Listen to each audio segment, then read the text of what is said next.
ಆಗ್ಬೇಕ್ರಿ. ಆದಾಗ ಈ ತರ ಭಾಷೆ ಬರುತ್ತೆ. ಭಗವತ್ಪಾದಾತ್ಮ ಇದಂ ಶರೀರಂ ಅಂತ ನಮ್ಮ ಪುರಾಣಗಳು ಹೇಳಿರುವಂತೆ ನಮ್ಮ ಶರೀರ ಏನಾದ್ರೂ ಉಪಯೋಗ ಬರಬೇಕು. ಎಲ್ಲೋ ಹುಟ್ಟಿ ಹೇಗೋ ಇದ್ದು ಹೇಗೋ ಸತ್ರೆ ಇಲ್ಲ, ಎಲ್ಲಾದ್ರೂ ನಮ್ಮ ಹೆಜ್ಜೆ ಕೃತ್ಯಗಳನ್ನ ಮೂಡಿಸುವಂತಹ ಒಂದು ಸಣ್ಣ ಪ್ರಯತ್ನ.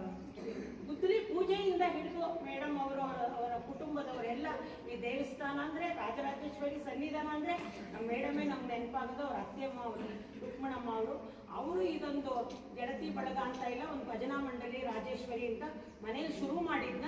ಅತ್ತೆಯ ದಾರಿಯನ್ನ ಅವರು ಎಷ್ಟು ಚೆನ್ನಾಗಿ ಅದನ್ನ ಇದುವರೆಗೂ 25 ವರ್ಷಗಳಿಂದ ಅವರು ನಡೆಸ್ಕೊಂಡು ಬರ್ತಾ ಇದ್ದಾರೆ. ವಿಜಯಲಕ್ಷ್ಮಿ ಮೇಡಮ್ ಗೆಳತಿ ಬಳಗದಲ್ಲಿ ಮೊದಲು ಬರೀ ಒಂದು 40 ಜನ 50 ಜನ ಶುರುವಾಗಿದ್ದು ಇವಾಗ 140-50 ತನಕ ಎಲ್ಲಾ ಏರಿಯಾದಿಂದಲೂ ಇಲ್ಲಿಗೆ ಬಂದು ಮೆಂಬರ್ ಆಗಿ ಕಾರ್ಯಕ್ರಮ ತುಂಬಾ ಚೆನ್ನಾಗಿ ಮಾಡ್ತಾರೆ, ಅರ್ಥಪೂರ್ಣವಾಗಿರುತ್ತೆ ಅಂತ ಮಾಡ್ತಾ ಇದನ್ನ ನಡೆಸ್ಕೊಂಡು ಬರ್ತಾ ಇದ್ದಾರೆ.